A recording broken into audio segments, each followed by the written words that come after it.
aí, Sam, onde que a gente está hoje, hein? Rick, nós estamos na Liberdade, cartão postal da cidade de São Paulo, um bairro muito conhecido pela imigração asiática em geral.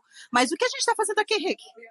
Bom, existe todo um passado voltado para a imigração asiática, para o povo japonês, mas existe uma história pregressa do bairro da Liberdade, onde teve todo um apagamento, exclusão de minorias. Esse bairro foi voltado para sepultamento dos povos escravizados, dos povos originários. Então existe um passado mais tenebroso, né? Pois é, tá aí uma informação que eu não conhecia. É esse o nosso assunto de hoje? É esse o nosso assunto de hoje, no SP Assombrada, onde a gente vai pro local fazer as nossas investigações. Pois é, e o bairro da Liberdade tem muitos locais assim que contam essas histórias e a gente vai conhecer alguns deles, né? Vamos lá, Rick? Bora! Antes de se tornar conhecido como o maior reduto da cultura japonesa em São Paulo, o bairro da Liberdade carrega uma história profunda ligada à população negra. No século XIX, a região era conhecida como Campo da Forca, um local onde escravizados e povos originários indígenas eram enforcados em praça pública. Era ali que funcionava o Pelourinho da cidade, símbolo de opressão e violência contra as populações marginalizadas. A escolha do nome Liberdade está diretamente ligada ao desejo de emancipação dos negros e a episódio de resistência que marcaram a história do bairro.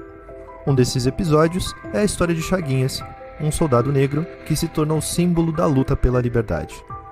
Em 1821, Chaguinhas liderou uma revolta exigindo o pagamento de salários atrasados dos soldados, muitos deles negros e pobres. Acusado de insurreição, ele foi condenado à morte por enforcamento no Campo da Forca. Conta-se que durante a sua execução, a corda arrebentou 2 vezes, o que, na tradição da época, era visto como sinal divino de inocência ou de que o condenado deveria ser poupado. Ainda assim, as autoridades insistiram e com violência selaram sua morte. O povo, emocionado e revoltado, passou a associar sua memória à luta contra a opressão, reforçando o clamor por liberdade que ecoava na região. Após a abolição da escravatura, muitos libertos se estabeleceram na Liberdade, formando comunidades que, apesar das dificuldades, mantiveram viva a memória da resistência. A Igreja Nossa Senhora dos Aflitos, fundada em 1779, também teve papel fundamental nesse contexto, acolhendo e velando escravizados e libertos que não podiam ser enterrados nas igrejas frequentadas pela elite branca. O que poucos sabem é que debaixo das ruas movimentadas da Liberdade, especialmente na área da Igreja dos Aflitos, existe um antigo cemitério oculto, o Cemitério dos Aflitos. Esse cemitério foi criado no final do século XVIII para enterrar pessoas consideradas indignas dos principais sepulcros: escravizados, indigentes, pessoas pobres, povos originários indígenas e condenados à morte. Estima-se que milhares de corpos foram ali enterrados, muitos sem qualquer registro ou homenagem. Recentemente, obras na região revelaram ossadas, reacendendo o interesse e a necessidade de reconhecer esta parte da história.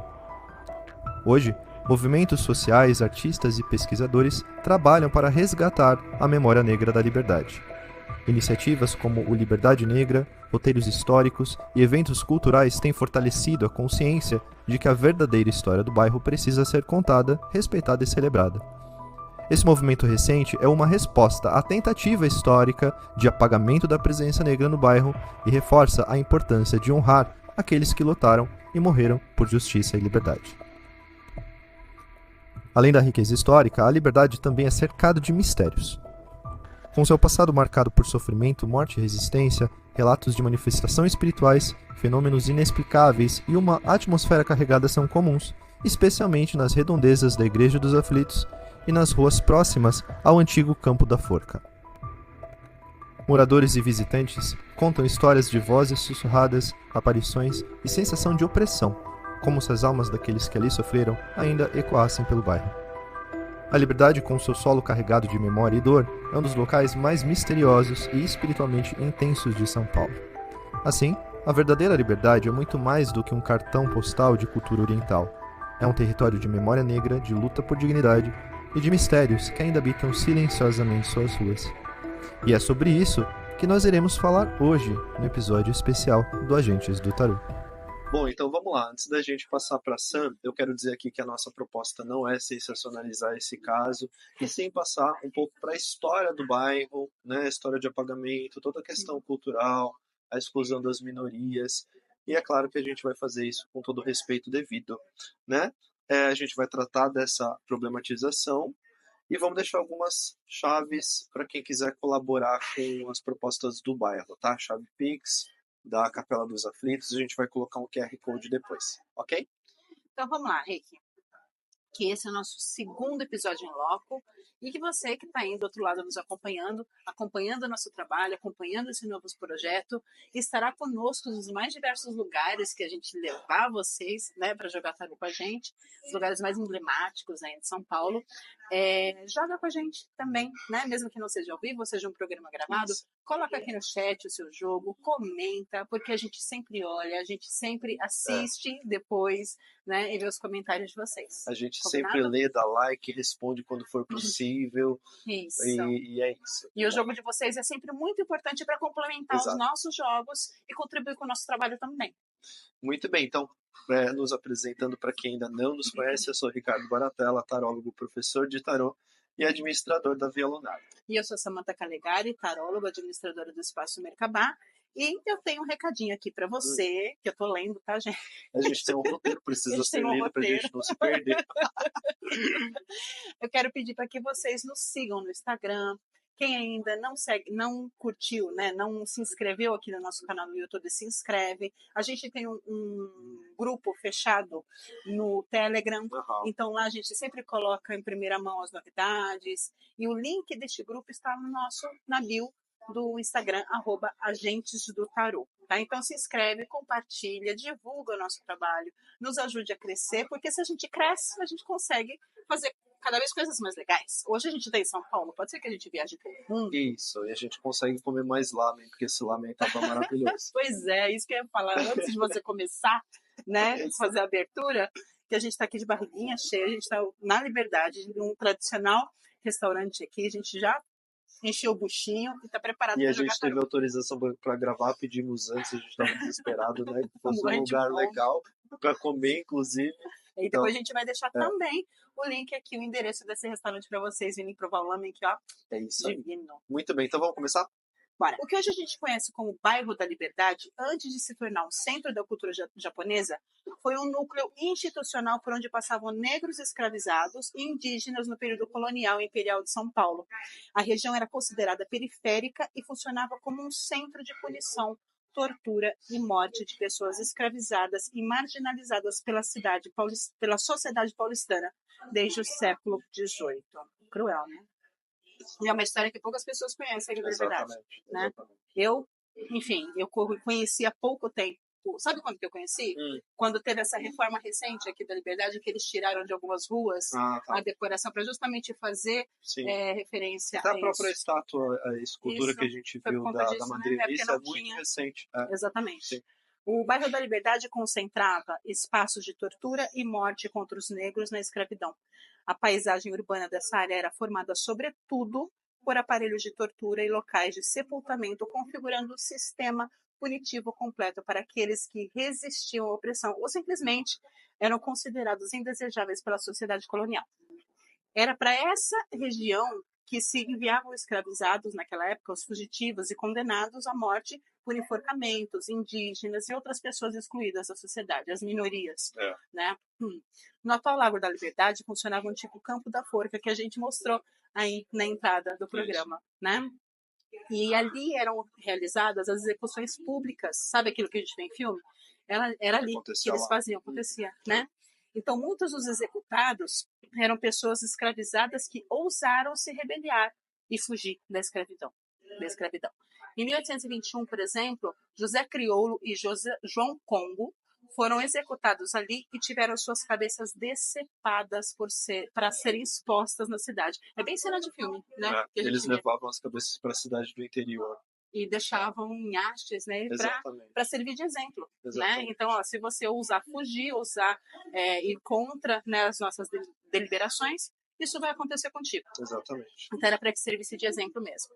Esse espaço de punição pública era parte de um roteiro de castigo que começava na região onde hoje é o Parque Dom Pedro, que no século XVIII abrigava uma prisão dos escravos condenados à forca. Os escravizados vindos do Baixo do Carmo, da Várzea do Tamanduateí, que é o rio, né, que passa ali, subiam a Tabatinguera, que é ali onde a gente compra sabonete. Isso, exatamente. Né? Então faz toda parte aqui dessa região. Né? Quem não conhece São Paulo, acho que talvez fique um pouco difícil de visualizar, mas é tudo muito perto uma coisa da outra. Sim. Tá, gente? Paravam estatelados na Igrejinha da Boa Morte, seguiam pelo Ourinho, ali no atual Largo 7 de Setembro, e não raras vezes até o Largo da Forca, a atual Liberdade, que é ali onde a gente começou a chamada do nosso programa.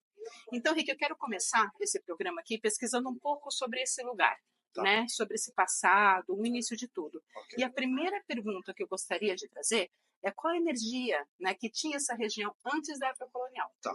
Beleza. Antes da escravatura, desculpa. Tá. Então, que energia tinha a região antes da época da escravatura? Porque é lógico que depois mudou tudo, sim. Né? Bora. Ai. Menina. Vamos fazendo aquele esquema de a gente mostrar os dois jogos e a gente lê junto? Tá. Né? Então eu abro aqui, ó, com 8 de copas. À esquerda eu tenho a lua e à direita o 7 de copas. Eu abri com 8 de espadas aqui no centro. Eu vou ter o as de ouros no negativo e a carta da morte no positivo.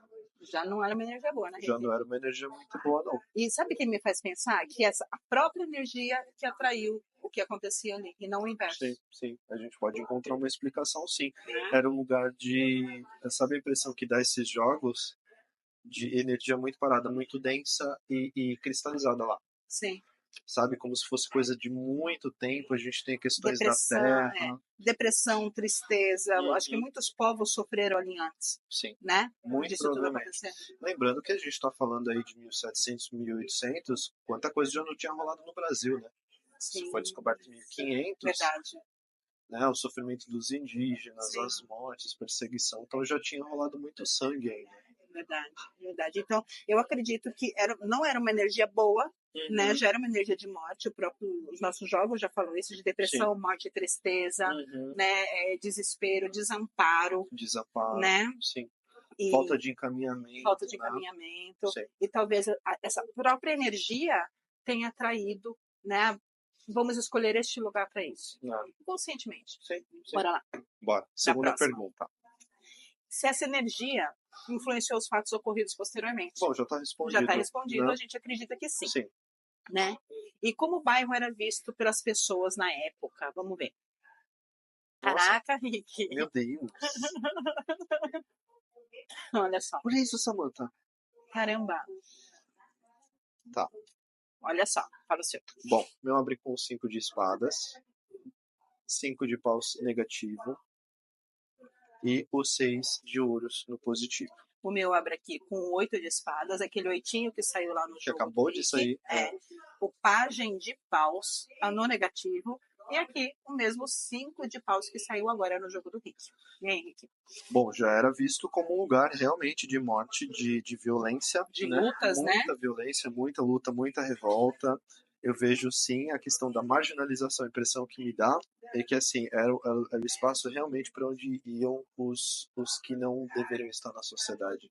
Sim. Entre aspas, né? Pela visão da sociedade em si. Será que ali, me parece um pouco assim, ó, principalmente por esses 5 de espadas abrindo o seu jogo, e o meu 8 aqui, e os nossos 2 5 de paus, um campo de guerra? Total, era visto como campo de guerra. Total. Né? Sim. Campo de guerra. Não tem como a gente não relacionar com o momento atual, né? É como as pessoas veem a Cracolândia hoje, por exemplo. Exato. Mesma visão, né? Pois é. Dos excluídos, dos rejeitados, do lixo da humanidade está ali, né? Não é o que a gente pensa, mas é o que a sociedade pensa. É o que a sociedade pensa, é o que a sociedade... Tanto que, assim, a gente tem um problema muito grande também ali perto da Moca. Para quem conhece a Moca, conhece provavelmente o padre Júlio Lancelotti, que ele ajuda muito os moradores de rua da região. Então, é lógico né? Ele serve café da manhã, almoço, jantar. Uhum. Então é lógico que a região ali será habitada por moradores de rua, Sim. porque estão atrás de comida, amparo, não sei o quê. Então, o pessoal da Moca ali, da região, odeia o Padre Júlio. Porque está atraindo esse tipo, esse tipo de gente, entre aspas, tá, gente? Sim. Não é o que a gente pensa, mas é o que a Sim. sociedade diz. Pro local tão bonito, tão, né? Tão caro, porque Moca é uma zona cara, Sim. né? Tão elitizada, graças ao Júlio Lancelotti. Então eu vejo mais ou menos isso aqui. Sabe? Concordo, faz muito sentido. A sociedade continua sendo elitista e segregadora. Sim, e sempre será, Rick. Pois é. Bora para a próxima pergunta. Se existia alguém que zelasse pela passagem espiritual dessas pessoas que padeciam no local? E aí, quando a gente fala alguém, pode ser encarnado ou não, necessariamente. Sim. Né? A gente está falando de uma visão mais espiritual da coisa. Então, vamos lá. Né? Bora. Caraca, Menina. tô chocada. Tô chocada. Olha aqui, olha. 4 de espadas, julgamento no negativo e o 8 de paus. O meu abre com a justiça. Eu tenho 3 de ouros no negativo e o Papa no positivo. Sabe a impressão que me deu desse jogo? Tá um pouco controverso com você, eu não sei qual que é a tua leitura. Sim. Mas a impressão que eu tenho é que essas pessoas não tinham, segundo a visão daqueles que estavam ali, não tinham alma. Meu Deus. Entendeu? Faz sentido. Faz todo sentido. Não tinham alma. Faz todo Então sentido. não precisaria de cuidado, não precisaria de zelo. Estamos falando dos seres viventes. Os né? encarnados. Os encarnados. Porque, por um lado, isso faz todo sentido com 4 de espadas e julgamento, mas o 8 de paus ele fala de algum encaminhamento. Exatamente, que é o que fecha com o seu Papa. o meu Papa está falando Exatamente. de uma figura de autoridade espiritual que fizesse com que essas passagens ocorressem. E 3 de ouro está falando, não é encarnado, não é templo, não é sacerdote, não é bispo, não. Era uma energia de encaminhamento mesmo. Né? Até talvez uma energia ancestral. Opa, com certeza. Né? Com certeza. Povo. Pelo próprio espaço, né? E justiça, é falar da passagem acontecendo. Sim. Então, bom. É pior do que eu imaginava. Pois é. Bom, vamos seguir então para falar agora da Capela dos Aflitos. Eu vou baralhar de novo. Bora. A Capela de Nossa Senhora dos Aflitos, que é popularmente conhecida como a Capela dos Aflitos, né, foi construída em 1779, no centro do cemitério onde os corpos eram descartados. Esse cemitério foi o primeiro local de sepultamento público da cidade de São Paulo entre 1775 até 1858, que foi quando surgiu o Cemitério da Consolação. Né?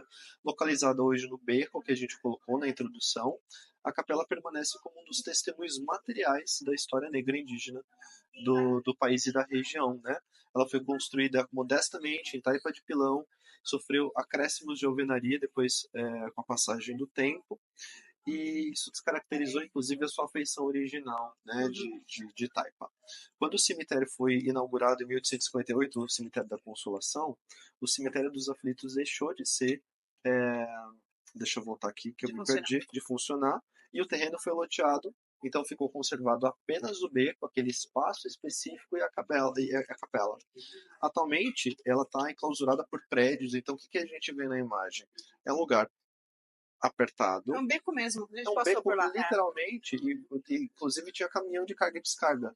Então esse é o movimento, isso mostra o quê? Mostra do apagamento, Sim. mostra da segregação, né? Porque ao redor é tudo Japão, ao redor é tudo Ásia. Não tem destaque. Não tem né? destaque nenhum. Não tem importância. E só colabora com o apagamento histórico da população.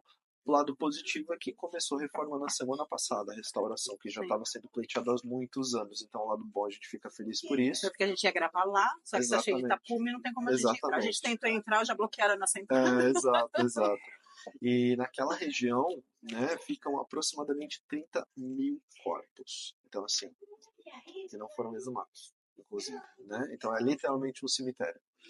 E vale considerar que naquela região específica a gente tem relatos de mortes auto-infligidas, a gente não vai usar a palavra porque não pode, que ocorreram na região, isso 2019, 2020, então recente, tá?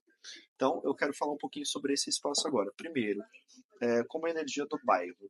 Nesse momento, a gente perguntou como estava no passado, agora eu quero saber como é a energia do bairro hoje, no momento presente. tá Depois bom? de todos os acontecimentos. Depois de tudo isso, depois das mortes e tal. Puta, Porque eu não embaralhei o meio. esse jogo não tá bom. Eita. Que coisa, né?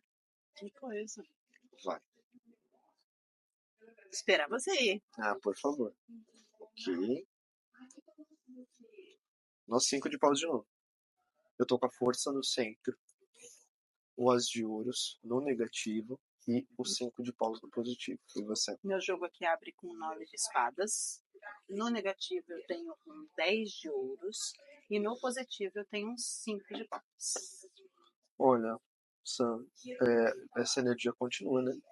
Eu acho Nossa, que, o as de ouros apareceu de novo. né? Já tava no negativo no meu primeiro. Eu acho que quem mora na região deve sofrer com isso. Com certeza.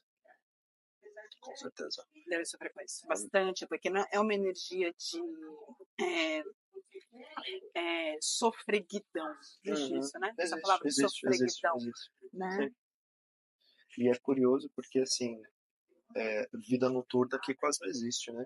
A vida acontece de dia, os restaurantes, os comércios e tudo. De noite fecha. Então dá essa sensação de que realmente não existe nada de noite. É.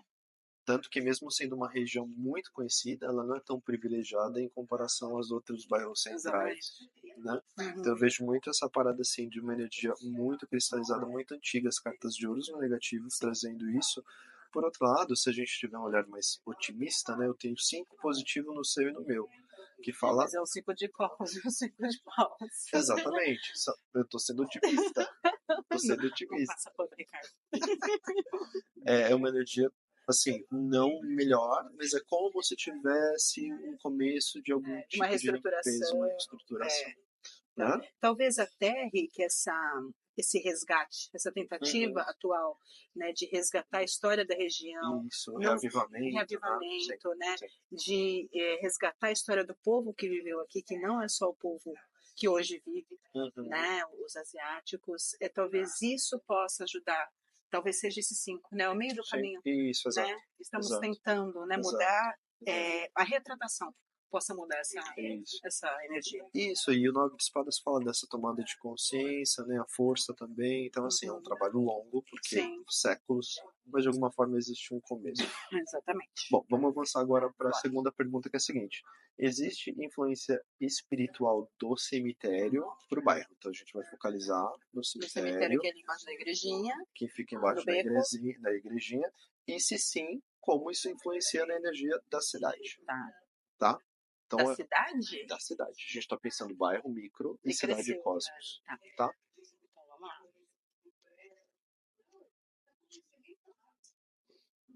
Eita. Vai, você agora. Então vamos lá. Se existe influência espiritual do cemitério. Um as de copas. Sim, isso é fato, né? Eu tenho aqui a justiça no negativo e os 5 de espadas no positivo. Eu abri com a rainha de espadas. Eu tenho o louco no negativo e o 9 de copas positivo. E aí, Sam? Então, certamente, o A já conta isso, né? Já conta essa história pra gente.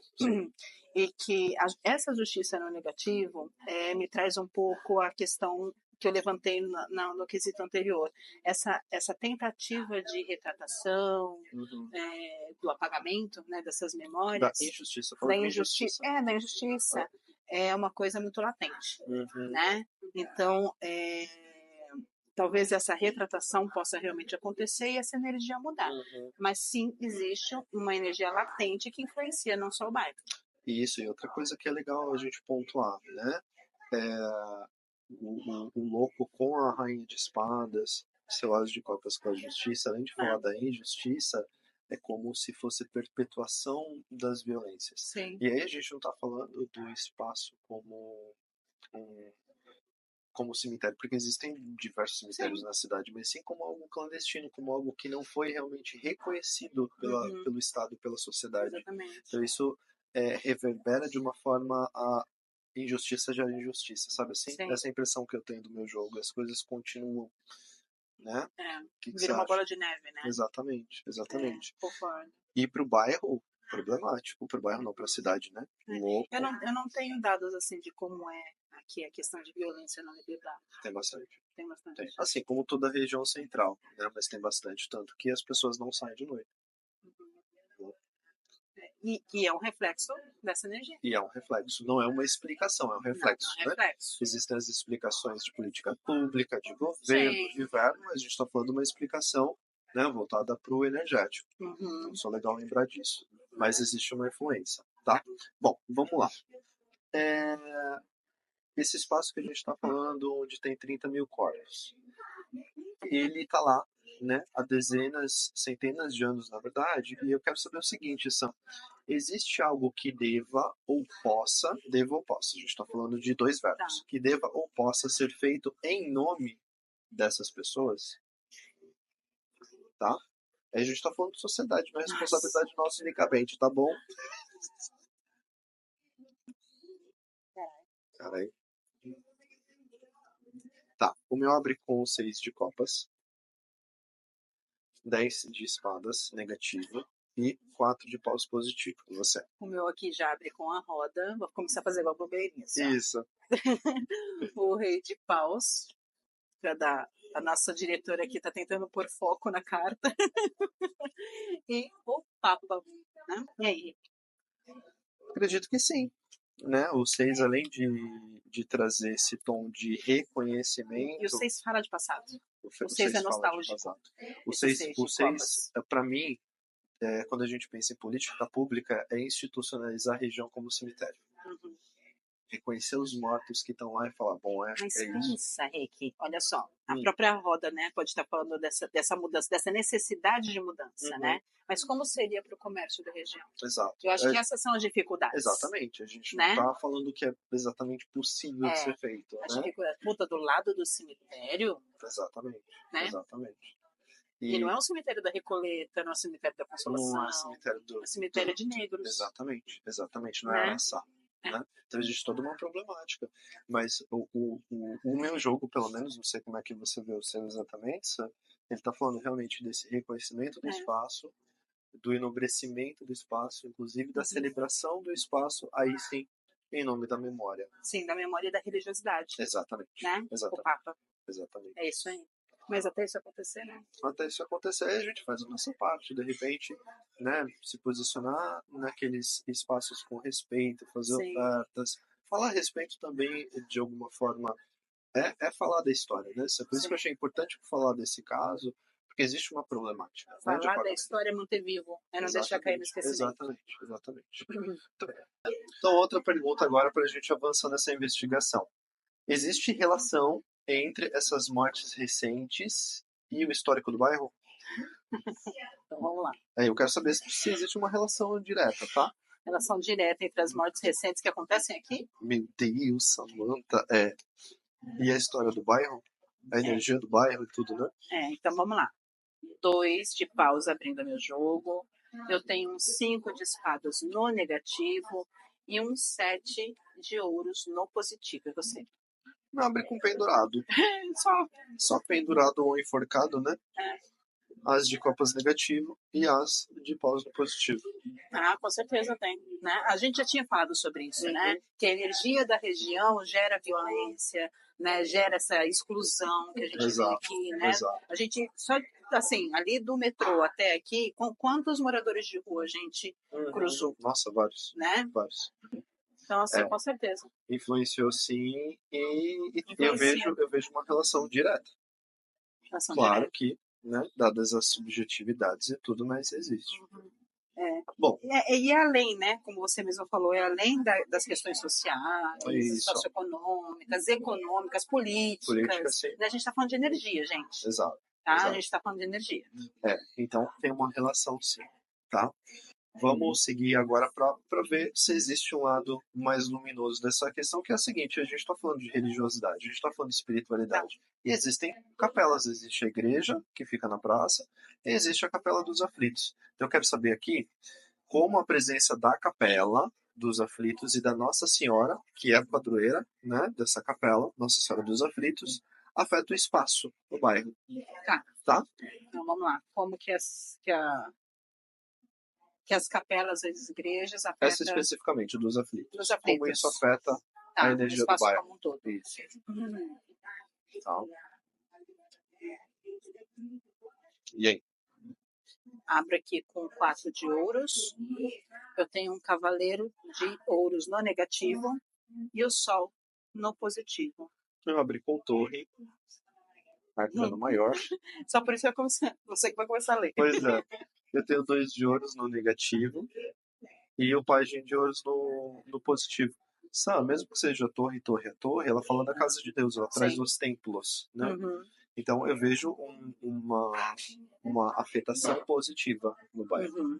É. Eu vejo que isso mesmo que tenha toda a problematização energética, a explicação, a parte espiritual da capela e da santa influencia muito positivamente, ajuda, colabora para que o caos não seja tão mais evidente ou tão mais denso. Sim, né? engraçado, né? Que esse 4, por mais que a gente traga esse 4 de ouros como algo sovina, aquela, né, quando a gente leva pro lado material da coisa, se eu penso em espiritualidade, eu posso pensar em segurança, Exato. né?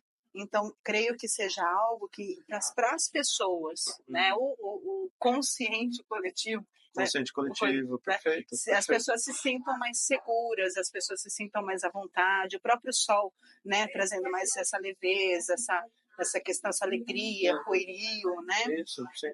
Fechando ali com o seu pajem também. Sim, então, acho que a energia dessa capela, ela branda muito do sofrimento. Ela ajuda a abrandar e ajudar a manter algum nível. Claro que a gente tem questões de terra. Tem. Mas mesmo assim, colabora, né?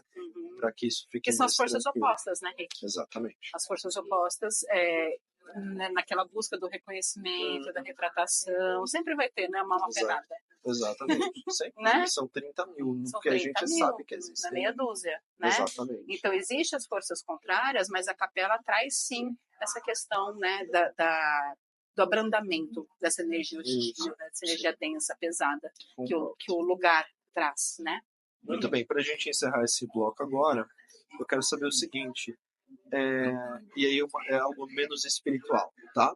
A capela ela é mantida por coletivo, ou seja, por pessoas civis. Não existe isso, existe um coletivo voltado para a Capela dos Aflitos, para a história dos Chaguinhas e tal. E são eles que gerenciam isso. É claro que agora está acontecendo a restauração da capela, se eu não me engano, o verbo vem da prefeitura. Mas até esse momento não tinha acontecido. Tá. Então não tem algo especificamente direcionado pela Igreja Católica. Ou seja, não é reconhecida? Não é reconhecida, exato. Olha e é isso que eu quero saber. Por quê? Né? A gente talvez já tenha uma resposta, mas eu não quero partir de pressuposto. Então eu quero saber por que não existe esse reconhecimento. Porque não existe reconhecimento da Igreja Católica. Tá? Vamos lá.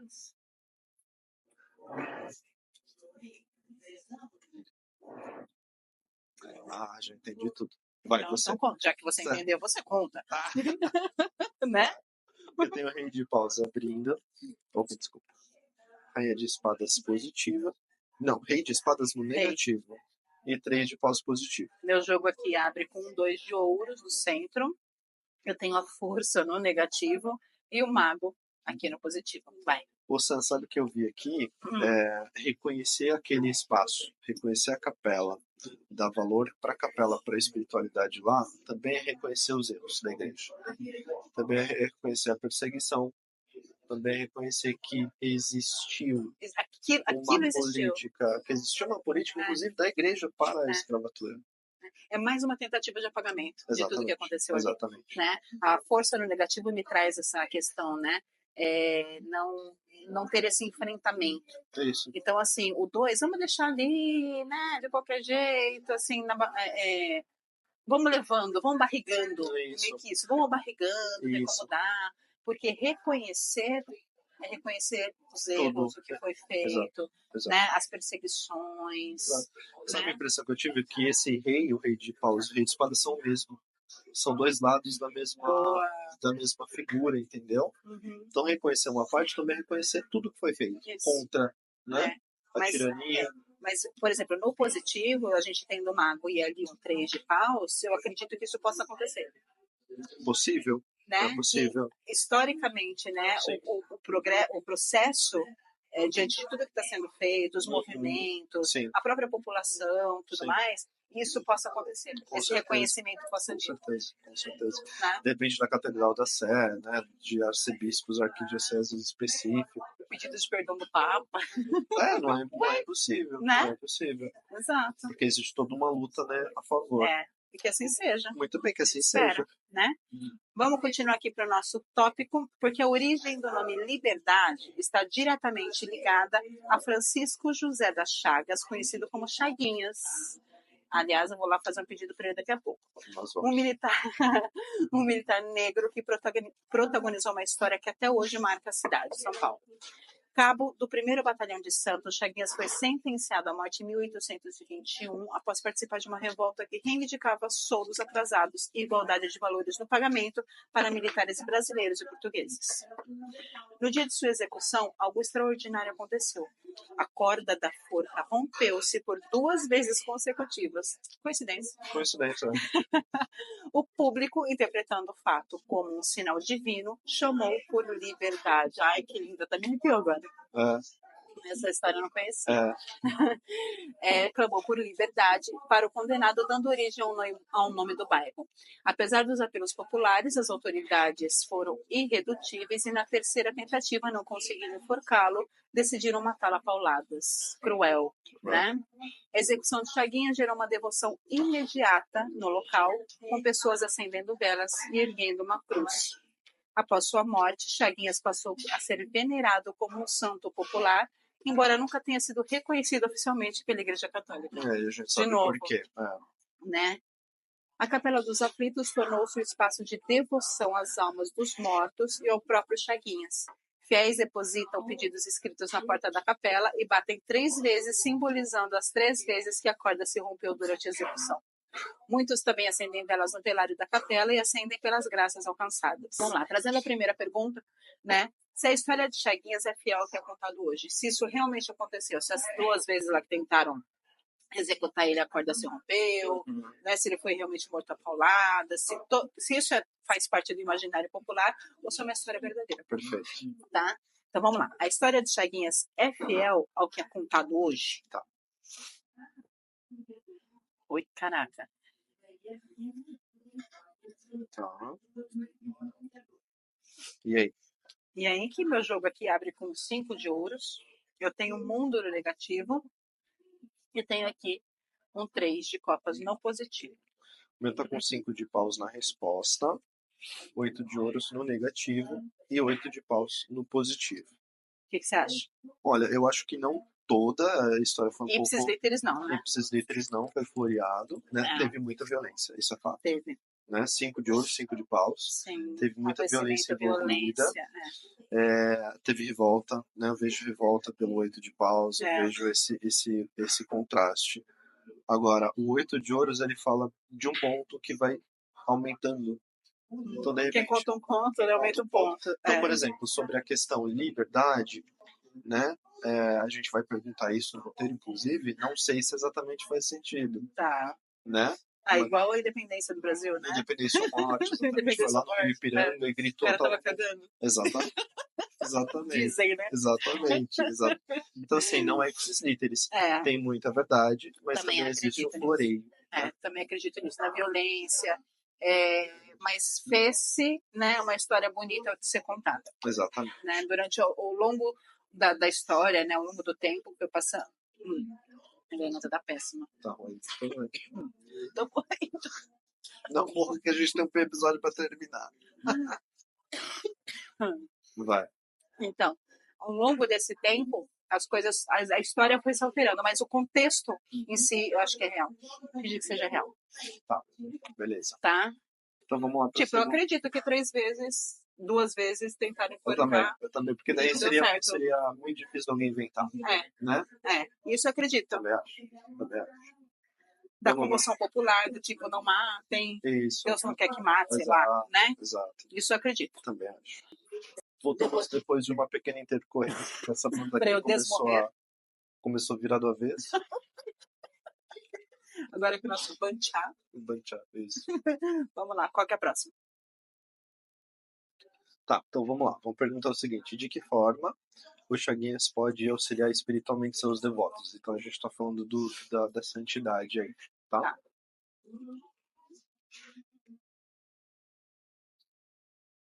Aí, ó. Olha! O cara é poderoso mesmo, hein? Pois é, ó. Pajem de ouros, Hum. rainha de paus no negativo e a temperança. Temperança. O julgamento. O Sei que julgamento, você tá gente, eu não precisando tô de boa. temperança. Não tô boa. Eu tô com a rainha de paus também, mas ela tá no centro. 4 de copas. E a roda da fortuna, E olha a só. roda. E aí, o que você acha? Quanto ele ajuda? Poderoso. Pode Né? ajudar muito. Pode ajudar muito e E ele ajuda com coisas palpáveis, né? ajuda com coisas palpáveis. Ele auxilia espiritualmente, ele ajuda em coisas materiais. Uhum. Fala muito de sorte, de virada, de limpeza também, no sentido de né, tirar questões ancestrais. Uhum. É. As Então, conquistas tem um poder materiais, muito grande os essa figura. direcionamentos, E de encaminhamento também, né? encaminhamento. Então, quando a gente fala, pô, o cara passou por uma puta de uma violência, de alguma forma, isso é como se tivesse se tornado uma capacidade, né? De encaminhar que não teve possibilidade de ser encaminhada, Sim, né?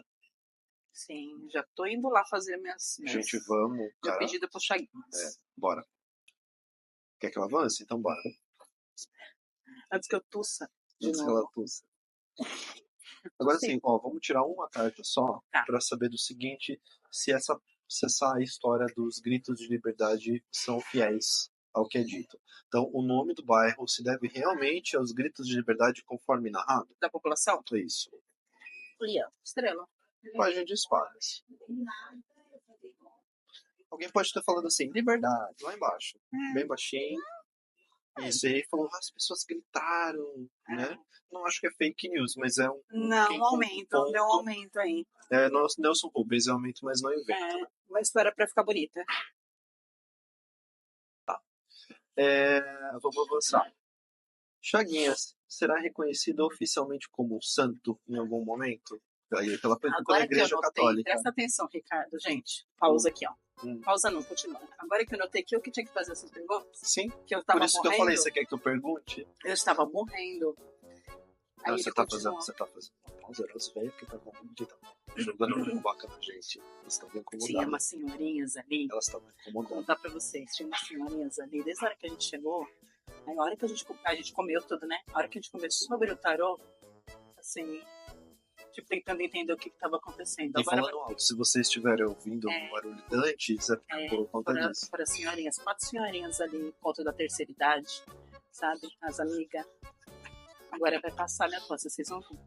É Rick, isso. você imagina que daqui a um tempo é a gente que tá no encontro. A gente olhando e falando, ai, que esse povo falando de tarô. Não é a gente que vai estar com 80 anos Exatamente, daqui a tá chegando. num restaurante chinês. No restaurante, Volta. Então bora, a gente tava falando agora sobre Chaguinhas ser reconhecido como um santo oficialmente pela igreja. Se isso pode acontecer. Tá? Agora, existe todo um processo para isso, né? De comprovações, enfim, olha só. Pajem de copas, 10 de ouros no negativo e 9 de ouros no positivo. Eu não acho impossível, mas é um processo longo e acredito que eles não tenham tantas provas palpáveis assim para isso. Não é impossível, mas é improvável. É. Porque eu tenho um cavaleiro de paus aqui no centro falando dessa... Quando eu vejo o cavaleiro de paus, eu vejo a marginalização. Uhum. Não é um título, é mais sobre a capacidade, o poder dele, menos sobre Sim. o título da igreja. As de espadas falando do não, né, do reconhecimento como alguém coroado. Nossa, agora foi bom, hein? Foi bom, Mandei hein? bem nisso. Sou bom nisso. E Você 7 tá de se ouros. superando, Ricardo. Tô me superando. E o 7 de ouros, trazendo a questão do valor. Isso não vai mudar nada sobre O essa figura reconhecimento ou não. espiritual, né? Tá. Vamos avançar? Acho que essa pergunta já tá Então respondida. Só pra gente encerrar esse bloco, a última pergunta é por que isso ainda não aconteceu? Mas essa já trouxe pra Isso gente, já né? foi trazido A em marginalização, diversos momentos, a marginalização, racismo estrutural, racismo institucional, a questão da escravatura, né? No local onde o Chaguinhas foi executado, hoje conhecida como Praça da Liberdade, né, foi erguida uma cruz denominada Santa Cruz dos Enforcados. Posteriormente, foi construída no local uma capela de taipa de pilão que manteve o nome, aquela igreja que a gente viu na primeira parte, né? Dando origem à Irmandade de Santa Cruz dos Enforcados, entidade que organizava a festa de Santa Cruz em 3 de maio. Segundo registros, a capela foi fundada em 1891, sendo a sua primeira missa realizada em 1º de maio daquele ano. Olha, um dia do meu aniversário. Olha só que bonitinho. Em 1926, a capela foi demolida, dando lugar à atual Igreja Santa Cruz das Almas dos Enforcados, também chamada de Igreja das Almas. Em 1958, o pequeno edifício passou por uma reforma, onde foi construído tudo o que a gente vê até hoje, né? Então vamos falar agora sobre a igreja que fica na praça, a Igreja das Almas, ok? Qual é a energia predominante que emana da igreja? Então a gente quer saber a mesma coisa que a gente perguntou para a capela, né? Como era a igreja da capela, como isso influencia o bairro, de que forma isso colabora ou não. Se existe uma energia mais voltada para sofrimento ou para libertação, ou para expiação, né? Qual a energia predominante da igreja Santa Cruz das Almas dos Enforcados? Eu vou tirar na sequência. Claro, é seu, você faz o que você quiser. Obrigado. A leitura é sua, você lê do jeito que você quer. Isso. Vai. Então, vamos lá. Meu jogo aqui abre com 8 de ouros. Eu tenho um as de paus no negativo e um 5 de copas no positivo. E você? Tô com 3 de espadas abrindo. 6 de copas no negativo. E o rei de paus no positivo. Interessante, né? Eu acredito que está muito mais ainda ligada à energia de dor, né? De dor e recuperação, sabe? Assim, que a gente pode talvez uma energia de cura, né? Quando a gente fala em dor e recuperação, a gente pode trazer cura do que qualquer outra coisa. Então, você? Eu também acredito nisso, nessa energia de dor. Existe uma espiritualidade muito poderosa por conta do rei, mas ainda muito permeado pela energia dos enforcamentos, dos sepultamentos, da história pregressa, né? Do sofrimento que foi infligido a essas pessoas, entendeu? Então, assim, é algo direcionado, consciente, sim, mas é um misto das duas coisas. É um lugar de poder, é um lugar de encaminhamento, ao mesmo tempo de sofrimento. Sim. Acho que as duas coisas confirmam, né? Vamos lá. Eu quero encaminhar aqui para perguntar da história da igreja. Se ela está sendo contada de uma maneira correta, ou seja, se toda a verdade sobre a igreja contada, ou se é algo que a gente precisa saber ou resgatar em relação a esse contexto espiritual, tá bom? Sobre a Igreja das Almas. Existe algo que a gente não sabe espiritualmente? Muito Mentira. repeteco Meu Deus. Você falou temperança, ela apareceu aqui, tá vendo? Estão os dois agora. Vai. O meu abre com a temperança. 5 de ouros no negativo e o 9 de ouros positivo. O meu abre aqui com 3 de espadas, lua no negativo e um 6 de paus no positivo. E aí? Olha, eu vejo muito uma questão, uma energia de arcanjo, pela influência da temperança, tá? Então, mesmo que tenha essa questão do sofrimento e tal, é como se tivesse uma egrégora voltada para os anjos muito, muito potente lá. Então, para trabalhar questões de anjo da guarda, anjo de encaminhamento, anjo mensageiro, eu acho que o espaço da igreja se presta a isso de alguma forma. E principalmente também por questões relacionadas à cura. E com relação à história, você acha que está sendo contada de forma fiel? Olha, a história ela é contada de forma também... Tem coisa que a gente mais conta ou bem, menos. coisa que a gente não conta. Exatamente. Eu vi o oculto nessa lua. Isso. Tem coisa que não é contada principalmente do lado. Sim. Então, assim, o que a gente sabe hoje é uma parcela do que aconteceu de verdade. Nesse caso, a história não foi expandida, ela foi diminuída. Foi diminuída. Eu até trouxe a interpretação espiritual porque me chamou muito a atenção essa temperança, isso, entendeu? Até para mostrar, né? Puta, essa sim é uma igreja reconhecida, né? Essa sim é uma igreja que faz parte ali da Santa Igreja Católica. Então, para deixar essa igreja linda, maravilhosa, como todas as outras igrejas, nada contra os católicos. Eu até tenho amigos que são. Sim, exato. Brincadeira, gente, nasci em berço católico. Sim. Né? Mas a gente sabe, né, das histórias que a igreja proporcionou ao longo da história. Então, até para manter, né, essa questão.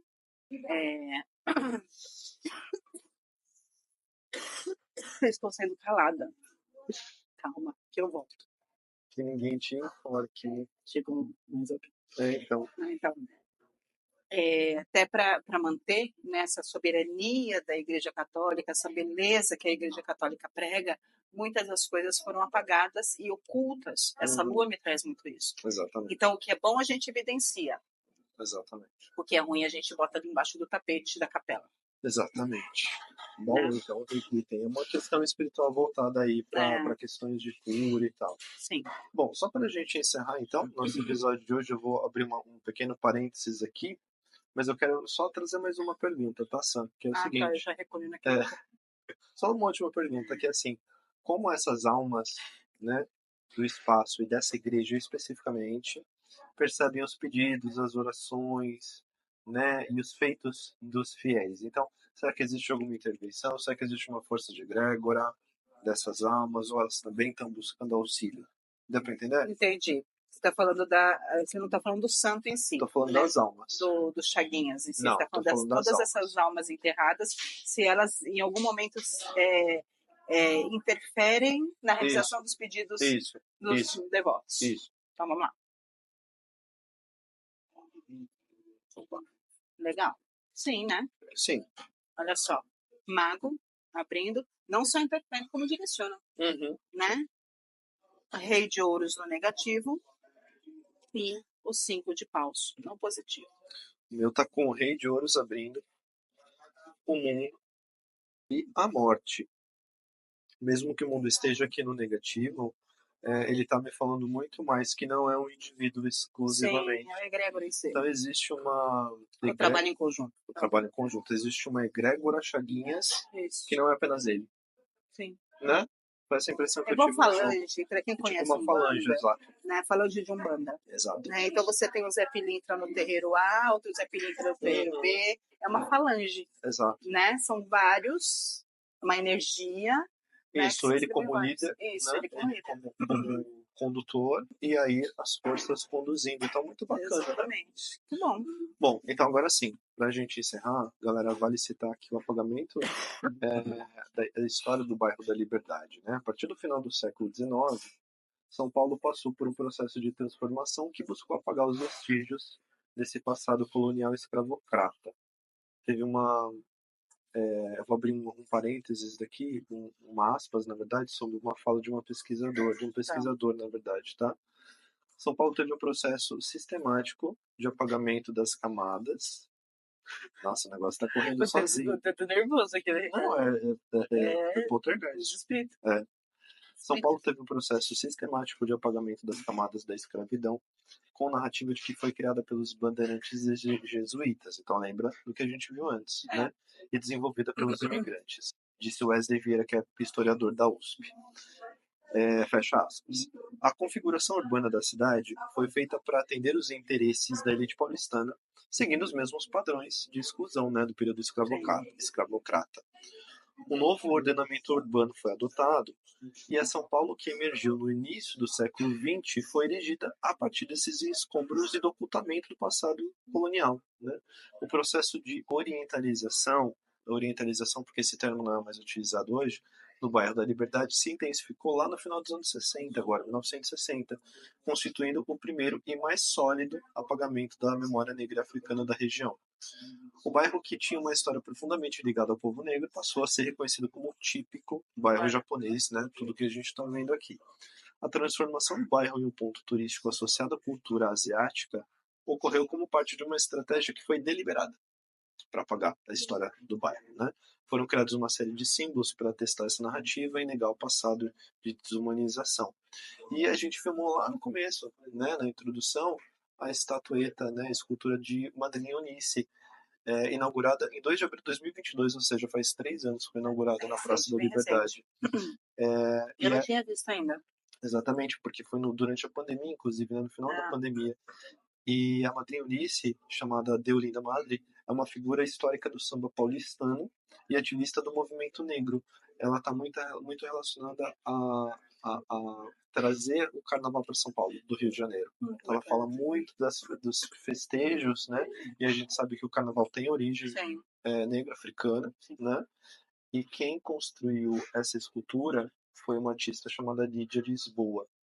Essa obra é parte de um projeto do Departamento do Patrimônio Histórico que celebra personalidades negras da cultura paulistana. Então a gente queria só frisar isso, né? Relembrar essa história e enobrecer também. Então espero que a gente consiga cumprir com esse propósito. E ela tá vestida de candomblé. Exatamente, né? Com roupa da candomblé. Linda, linda. E aí, Sam, você que tá rouca, agora conta pra gente como é que foi a experiência. Quer me dar voz. Quer te dar voz. Ele me cala. Eu achei bacana, Rick. A Liberdade sempre foi um bairro muito enigmático pra mim, assim. Ou uma odeia, sabe? Eu adoro comida. Sim. Mas detesto, eu acho muito bagunçado. Sim, tem uma energia caótica, né? Tem essa energia caótica. Sim. Quando eu fazia faculdade de programação, aí terminei minha faculdade, fui pra pós-graduação, e eu comecei a dar aula aqui na Liberdade, numa escola para idoso. Então eu dava aula de informática para idoso. E foi aí que eu comecei a ter uma relação com a cultura. Né? Eu acho uma cultura extraordinária. É extraordinária. Então, por isso, quando eu disse para você, eu conheço há pouco tempo essa questão do bairro negro, né, da Liberdade, é porque realmente aconteceu esse apagamento, e se para nós que somos pessoas informadas, né, que a gente assiste TV, lê jornal e tudo mais, existia essa questão, esse desconhecimento, você imagina para as outras pessoas. Exatamente. Né? Então foi uma experiência bacana trazer isso. Eu não conhecia a igreja, não conhecia ali o beco. Já vou lá agora fazer meu pedido pro Chaguinhas, que eu tô precisada. Né? E vou te carregar comigo. Isso, bora. E pra você, Rick, como foi? Eu achei que foi muito bacana, muito enriquecedor. E eu acho que sempre que a gente fala de história, isso tá com um lugar especial. Então eu gosto muito de falar de história. Gosto muito de trazer relembrar, né, tudo aquilo que já aconteceu antes, porque é o que você disse, relembrar é perpetuar, né? Sim, manter vivo. Estou muito feliz e alimentado. Ai, que maravilha. Espero que vocês tenham gostado também. Isso, né? Deixa seus comentários aí. E esse foi o nosso segundo episódio da série especial São Paulo Sobrada. Quero agradecer todo mundo que nos assistiu até aqui, todo mundo que nos apoia. Se você ainda não assistiu os nossos episódios anteriores, tem tudo lá no nosso canal, né? Canal do YouTube. @Agentes do Tarot. @Agentes do Tarot, também no Instagram. Temos o nosso Telegram, como você disse lá no começo. E estamos no Spotify. Tá bom? Você pode encontrar mais detalhes do nosso trabalho no Insta. E também temos o site agentesdotarot.com.br. Obrigado, gente. Até o próximo episódio. Beijo. Beijo, tchau.